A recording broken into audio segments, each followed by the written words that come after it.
গল্পটি খাসা চ্যানেলে আপনাকে আরও একবার সুস্বাগতম। আজকের গল্প শক্তিপদ রাজগুরুর লেখা নসু মামার দেশভ্রমণ। মানে এই সামনেই মে মাস আসছে, গরমের ছুটিতে অনেকেই এখানে ওখানে বেড়াতে যাবেন প্ল্যান করছেন। এই অবসরে চলুন শুনে নেওয়া যাক মে মাসে নসু মামা কোথায় দেশভ্রমণে যেতে চেয়েছিলেন আর কি হয়েছিল। শুরু করছি শক্তিপদ রাজগুরুর নসু মামার দেশভ্রমণ।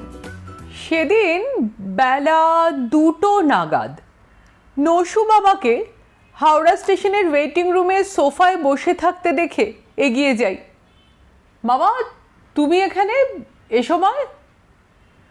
নসু মামা আমার নিজের মামা না হলেও মামার মতোই, মানে মায়ের মামাতো ভাই, সুতরাং ডবল মামাই বলা যায়। কলকাতায় তখন বেশ গরম, তাই ভর দুপুর এই সময় গলাবন্ধ কোট আর মাফলার জড়িয়ে মামাকে ওখানে দেখে অবাক হয়েই প্রশ্নটা করলাম। মামা তখন চোখে চশমা এঁটে ক্রসওয়ার্ড পাজল নিয়ে ব্যস্ত। আমার প্রশ্নে শুধু একটা অস্ফুট আওয়াজ বের হলো গোঁফের ফাঁক থেকে। জবাবটা এলো ওদিক থেকে। এক রাশ বেডিং, 2টো ঢাউস সুটকেস, জলের কুঁজো, বিশাল টিফিন ক্যারিয়ার, এইসব পাহারারাও তো মামি জানায়। আর বলিস নি সমী, মরণ আমার, দেখ কি গাড্ডায় ফেলেছে, ওকে নিয়ে জ্বলে পুড়ে মোলাম, হাড় মাস ভাজা ভাজা হয়ে গেল রে। ওয়েটিং রুমের তাবৎ যাত্রীর নজর পড়েছে এবার এই দিকে। জানি নসু মামি মামাকে নিয়ে সত্যি জ্বলে পুড়ে মরে, কিন্তু এসব কথা শুরু হলে ভাগবত হয়ে যাবে। আর মামি বেশ চড়িয়ে রস চড়িয়ে কথা করতে পারে, তাই থামাবার চেষ্টা করি। ওসব কথা থাক মামি, এই ভর দুপুরে এখানে কি করছো, কি ব্যাপার? মামি ঘোষণা করে, আর বলিস কেন, জমের বাড়ির টিকিট কেটে বসে আছি। তারপর গলা নামিয়ে বলে, একটু চান, বলছি সব বৃত্তান্ত। মামিকে থামাবার পথ পেয়ে চায়ের জন্য দৌড়লাম। আর বৃত্তান্তটাও শোনা দরকার, কারণ নসু মামা এমন বিচিত্র কাণ্ড প্রায় ঘটান। আমি নিজেও বার কয়েক তাঁর পাল্লায় পড়ে নাকাল হয়ে গেছি। এবারে নসু মামার খেয়াল হয়েছে গ্রীষ্মে মুসৌরি যাবেন। অর্থের অভাব নেই, তাঁর পিতৃদেব যা সঞ্চয় করে গেছেন তাতে নসু মামার তস্য পৌত্র অবধি আরামসে চলবে। আর মামাও খুব সাবধানী আর হিসেবি ব্যক্তি, সুতরাং এসব শখ তাঁকে মানায়। কিন্তু দার্জিলিং যাবার প্রোগ্রাম থাকে এ সময়। দার্জিলিংয়ে একটা বাড়িও আছে নসু মামার, আমরা বলি মামাজির সামার প্যালেস। কিন্তু এবারে মামাজি বললেন, এখন ওদিকে যাওয়া সেফ নয়, এবার চলো দেরাদুন মুসৌরি। সরকার মশাইকে হুকুম হয়, টিকিট কাটো, ফার্স্ট ক্লাসে 4 বার্থের একটা কুপে চাই।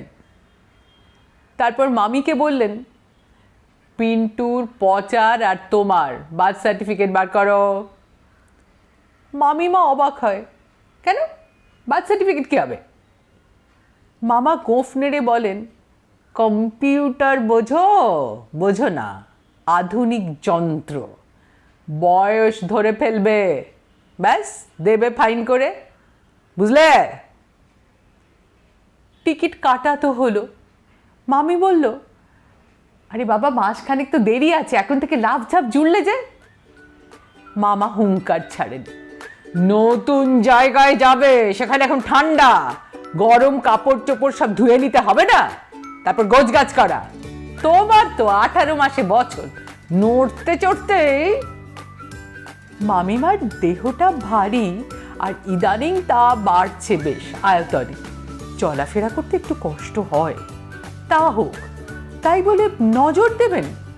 মামি তাই ফুঁসে ওঠেন, আর তুমি নিজে ডাক্তার কম খেতে বলেছে মানছ? মুরগি, মাছ, ক্ষীর, সন্দেশ তো সমানে সাঁটাচ্ছ। ব্যাস আগুনে ঘি পড়ে। নসু মামার গোঁফ সজারুর কাঁটার মতো উদ্ধত হয়ে ওঠে। হ্যাঁ, সাইলেন্স, নো টক। মামা রেগে গেলে ইংরেজি বলে, নো টক। দুদিন পুরো বাক্য বন্ধ রইল, উদ্যোগ আয়োজন। মামিমা বলে ছেলেকে, হ্যাঁ বলে দে পিন্টু, আমি ওই মুসুরি টুসুরি যাব না। মামা সংশোধন করেন, নট মুসুরি, ও তো ডাল, ওটা মুসৌরি। যা হোক, আমি যাচ্ছি না। মামি গোঁ ধরে। কথাবার্তা তারপরে শুরু হলো, কিন্তু গোঁ ছাড়ে না। আর মামি না গেলে ছেলেরাই বা কি করে যায়? তাহলে তো মুসৌরি যাওয়াই হয় না। অগত্যা মামাই কোনো মতে মিটমাট করে নেন। তাতেই তখন 1 সপ্তাহ কেটে গেছে। মামা এবার ফুল স্পিডে আয়োজন পর্ব শুরু করেন। বসে যান ফর্দ করতে। 2 দিন অক্লান্ত পরিশ্রম করে ফর্দ রেডি হলো। ফুলস্কেপের 3.5 পাতা তখন পার হয়ে গেছে। সিদ্ধি, ছুঁচ সুতো, ছোট বড় মাঝারি বোতাম, 1/4 ডজন টর্চ। ওষুধপত্রের ফর্দের জন্য ডাক্তারকে 2 দিন ফিস দিয়ে আনা হলো। তারপর সেই মতো ওষুধ কেনা। তৎসহ পাহাড়ি জায়গায় কোষ্ঠকাঠিন্য হতে পারে, তাই চাই সবগুলোর ভুসি। সর্দি কাশির জন্য বাসক সিরাপ, তালমিছরি। আর হজমের গোলমাল তো হবেই, কারণ নসু মামার খাদ্যের পরিমাণ চিরকালই একটু বেশি। গোটা মুরগি না হলে তার চলে না, কচি পাঁঠার মাংস চাই। ডিম সকালে কম্পালসারি, সঙ্গে লুচি। সুতরাং হজবি, জোয়ানের আড়ক, বিট লবণ ইত্যাদিও কেনা হতে থাকলো। তারপর জামা কাপড় পোশাক, শীতের দেশ, তার জন্য গরম পোশাক, শাল, sweater, muffler, long coat, Hanuman টুপি, হাতের মোজা, পায়ের মোজা, মায়ের পা অবধি জম্পেশ ড্রয়ার। মামি বলে, মুসুরি যাবে না, এভারেস্টে চূড়োয় উঠবে। নসু মামা রাগত স্বরে বলেন, এসবের মর্ম কি বুঝবে? পচা, ফর্দ মতো সব গুছিয়ে নিবি, আর ওই ফর্দের 3টি ডুপ্লিকেট নকল করে একটা আমায় দিবি। যা ভুলো মন তোদের, ফাইনাল চেক করে নেব আমি, নাহলে সেখানে গিয়ে বিপদে পড়তে হবে।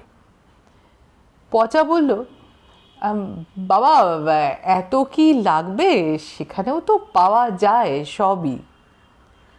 নসু মামা গম্ভীরভাবে জানান, কিন্তু সব সঙ্গে রাখা ভালো। টর্চ, ছুরি, 2-3টে বেশ পোক্ত রড। মামি বলে, ও মা, বড় ছুরি ছেড়ে কি হবে গো? নসু মামা বলেন, পাহাড়ে ওসব লাগে, বইয়ে পড়নি? আর রড, যা দিনকাল পড়ছে, ট্রেনে পথে ঘাটে ডাকাতি তো হামেশাই হচ্ছে, তাই অস্ত্র কিছু সঙ্গে রাখা উচিত। 3টে রড নিবি বুঝলি, বেডিংয়ে পুরে। ওদিকে ঢাউস হোলডল গোটা 3 হয়েছে। রাজ্যের র্যাগ, পাতলা তোষক, বিছানার চাদর, বালিশ ঢুকছে তাতে।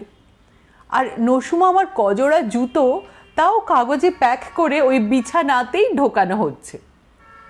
নসু মামা আইটেম চেক করতে করতে বলেন, নাইলনের দড়ি 20 গজ, কই নিসনে?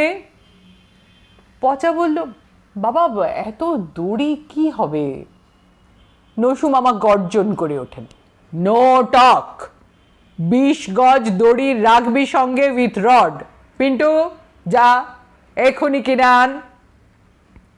মামি এইবার বলেন, হ্যাঁ, আর সেই সঙ্গে গোটা 2 কলসিও। নসু মামা গোঁফগুলো খাড়া করে শুধন, কলসি? কলসি কেন? মামি বলেন, গলায় ওই দড়ি বেঁধে কলসি বেঁধে ডুবে মরবো, মাথায় থাক তোমার এই মুগ না মুসুরি বেড়ানো, যা কাণ্ড জুড়েছ। নসু মামা তাড়াতাড়ি শুধরে দেন, নট মুসুরি, মুসৌরি। আর দড়ি রাখা ভালো, বুঝলে? আরে এই হোলডল ছিঁড়ে গেল, বাঁধো। দু একটা চোর ডাকাত ধরলাম, তাও বাঁধো। আর ওই 5টা বাক্স, 3টে হোলডল, বইবে 5 + 3 8টা কুলিতে। কে কোন দিকে মাল নয় সটকে পড়বে প্ল্যাটফর্মে, তাই মাল সমেত ওদের ওই দড়ি নিয়ে বেঁধে একসঙ্গে নিয়ে যাওয়া হবে ট্রেনে মাল তুলতে, বুঝলে এবার? মামি এতক্ষণে মামার বুদ্ধির গভীরতা বুঝে মন্তব্য করে, মরণ। নসু মামা অবশ্য তুচ্ছ স্ত্রীলোকের মন্তব্যে কর্ণপাত করেন না। তিনি তখন পড়েছেন পথে টিফিন, লাঞ্চ, ডিনারের ফর্দ নিয়ে। লঘু, রুচিসম্মত অথচ পুষ্টিকর খাবার কি হতে পারে তাই নিয়ে গবেষণা করছেন কদিন ধরে। গিন্নি বলেন, আরে বাবা, লুচি, শুকনো আলুর দম, সন্দেশ, বেগুন ভাজা, এসবই নেব বেশি করে করে। নসু মামা বলেন, আর ফ্লাস্ক ভর্তি চিরতার জল, পথে অনিয়ম হবে, ওটাও নেবে। মামি মুখ বেজার করে তাকান। যতই যাবার দিন ঘনিয়ে আসে নসু মামার মেজাজ ততই চড়ছে আর কণ্ঠস্বরও ভাঙছে। যাবার আগের দিন তো বাড়ির কাজের লোক, ভূষণের চাকরি গেল ব্যাপার। তার অপরাধ, মিঠে পান আনতে ভুলে গেছে বাজার থেকে। ভূষণ বলে, আগে পান এত কি হবে, মুসুরিতে। গর্জে ওঠেন নসু মামা, নো মুসুরি, মুসৌরি। একটা নাম ঠিক করে বলতে পারিস না আর কথা? গেট আউট, গেট আউট, আজই চাকরি নট, চলে যা, চলে যা। মামি বলে, শোনো, আমি ওই মুসুরি না মুগ ওতে নেই, যাব না। মানে? নসু মামার চোখ দিয়ে অগ্নিবর্ষণ হচ্ছে।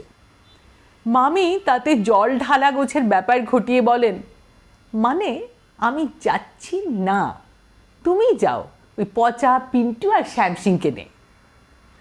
নসু মামা ফের গর্জে ওঠেন, প্রতিবাদ, প্রতিবাদ করা হচ্ছে, ধর্মঘট। মামি বলে, কি কাণ্ড 1 মাস ধরে চালাচ্ছে বাড়িতে তা জানো? হাড় মাস ভাজা ভাজা হয়ে গেছে তোমার এই বেড়ানোর গুঁতোয়, ঢের হয়েছে।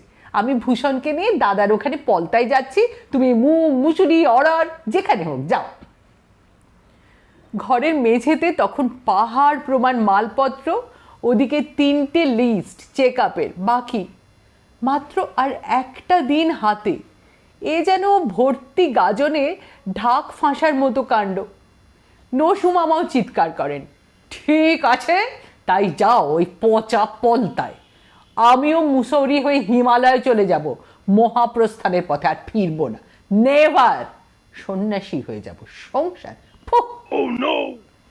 সংসার নামক বস্তুকে নসু মামা এক ফুঁয়ে উড়িয়ে দিয়ে হিমালয়ের গুহায় সন্ন্যাসী হয়ে যাবে, এই ভয়ে গিন্নি এবার কোর্ট ছাড়েন। আহা, তাই বলেছি নাকি? ঠিক আছে। মামা নিশ্চিন্ত হয়ে সামনে ভূষণকে দেখেই তিরিক্ষি কণ্ঠে বলে ওঠেন, বাজারের ফর্দ দিলাম, করবে কে? আমি? ওসব করে এনে কেতার্থ করো, টাইম আর নেই, তৈরি হবে কখন? অর্থাৎ ভূষণের চাকরিটা থেকে গেল এ যাত্রা। তার মুসৌরি ভ্রমণ হবে যথারীতি মালের তদারককারী হিসেবে। পরের দিনই যাবার ট্রেন। রাত ভোরই প্রায় জেগে আছেন নসু মামা, হাতে সংক্ষেপিত লিস্ট, প্রত্যেকটা বাক্সের লেবেল আঁটা, তাতে লেখা আছে ভিতরের জিনিসের পরিচয়। রড পোড়া বেডিংটা আলাদা করা, ওদিকে কয়েকটা টুকটাক হাত ব্যাগ, কুঁজো, 2টো ফ্লাস্ক, 2টো গাবদা টিফিন ক্যারিয়ার, তাতে আবার তারিখ সাঁটা, একটা খোলা হবে একদিন, অন্যটা পরের দিন। সব মিলিয়ে গুনে নসু মামা শুয়ে পড়েছে। চোখ লাগতে না লাগতেই মনে হচ্ছে আর কি যেন নেওয়া হয়নি। আবার উঠে পড়ছেন। গিন্নি বলেন, বলি ঘুমোবে না রাতভর জেগেই থাকবে? নসু মামা বলেন, সাবধানের মার নেই, সব দেখে শুনে নিতে হয়। ভোর 4টেতেই বাড়ি শুদ্ধ সবাইকে ঠেলে তুলেছেন নসু মামা।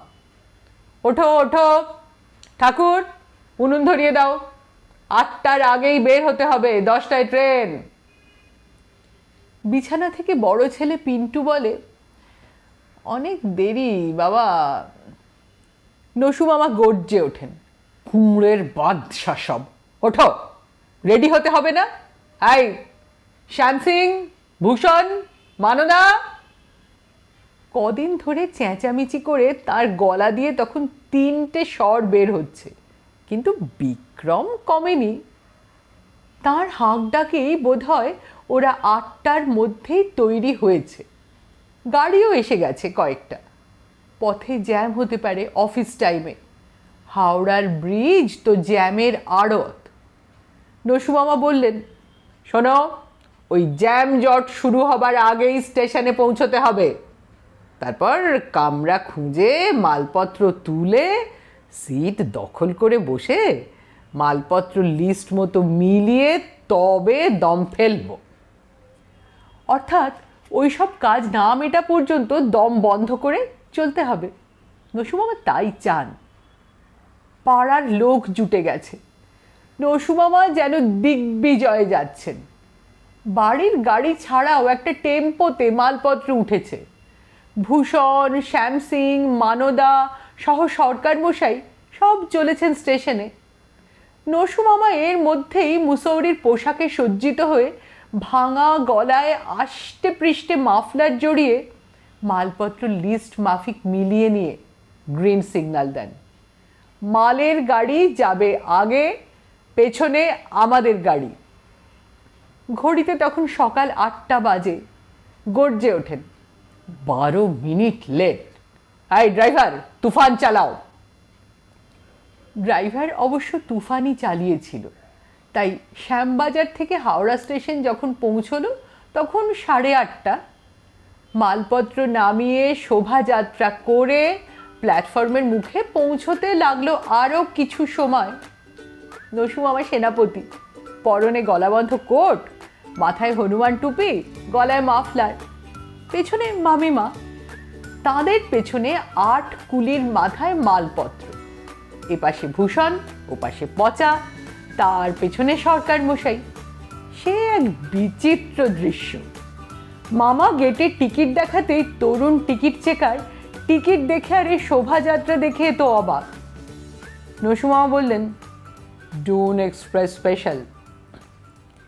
টিকিট চেকার বলল, সে তো রাত্রি 10টায়, এখন তো সকাল 9টা মাত্র। নসু মামা বিড়বিড় করেন, সে কি রাত 10টায়? মামিমা এবার ফোড়ন কাটেন, দিন রাতের হুঁশগম্যি নেই, মরণ এখন। নসু মামা বলেন, আরে এইটুকু তো সময়, মালপত্র ওয়েটিং রুমে নিয়ে চলো। সে হলো গিয়ে বেলা 9টার ঘটনা, আর আমি দেখেছি ওনাদের ওয়েটিং রুমে তখন বেলা 2টো। মামি বলে, পচা পিন্টুরা বাড়ি ফিরে গেছে, আমরা রয়েছি এখানে, ধন্য মুসুরি বাবা। মামাবাবু ওই শব্দ শৃঙ্খল পূরণ নিয়ে ব্যস্ত, তার মধ্যেই শুধরে দেন, মুসৌরি নট মুসুরি। কি ভেবে বলেন, সমী আর চা খাবি? ফ্লাস্কেই আছে। নিজেই কাপে ঢেলে দিয়ে আবার শব্দ শৃঙ্খল নিয়ে পড়েন।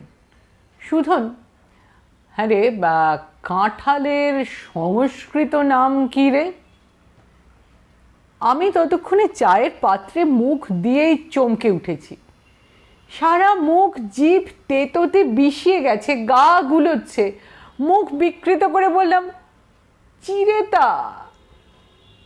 ননসেন্স। নসু মামা হাত বাড়িয়ে চা চাইলেন। মামা সত্যি তোমার এই ফ্লাস্কে চিরেতার জল। নসু মামা লিস্টিতেই আসলে গলদ হয়ে আছে। চা আর চিরতার জলের ফ্লাস্কের লেবেল বদলে গেছে। থু, থু থু করে বেসিনে ফেলে মুখ ধুয়েও পার পাই না। আরও কিছু অঘটন ঘটার আগে তাড়াতাড়ি বলি, আমার ওদিকে কাজ আছে বুঝলে, চলি মামা। নসু মামার কাছ থেকে বিদায় নিয়ে এলাম। তারপর আর দেখা হয়নি এখনো। নসু মামা মুসৌরি থেকে ফিরেছেন কিনা জানিও না। আজকের গল্প এখানেই শেষ। যদি আপনার এই গল্প ভালো লেগে থাকে তাহলে দয়া করে লাইক করবেন এবং নিচে কমেন্ট বক্সে আপনার মতামত জানাবেন। এবং সেই সঙ্গে আরও একটা কথা, সাবস্ক্রাইব বাটনটা পুশ করে রাখুন, কারণ তাহলে আমাদের চ্যানেল খুঁজে পেতে আপনার সুবিধা হবে। শুধু তাই নয়, সাবস্ক্রাইব বাটনের পাশে যে ছোট্ট বেল আইকনটা আছে সেটা যদি পুশ করে রাখেন তাহলে যখনই আমরা নতুন যে কোনো আপলোড আনবো সোজা নোটিফিকেশন পৌঁছে যাবে আপনার কাছে, আপনারও খুঁজে পেতে সুবিধা হবে। ধন্যবাদ, খুব শিগগিরই আসছি, সঙ্গে থাকবেন।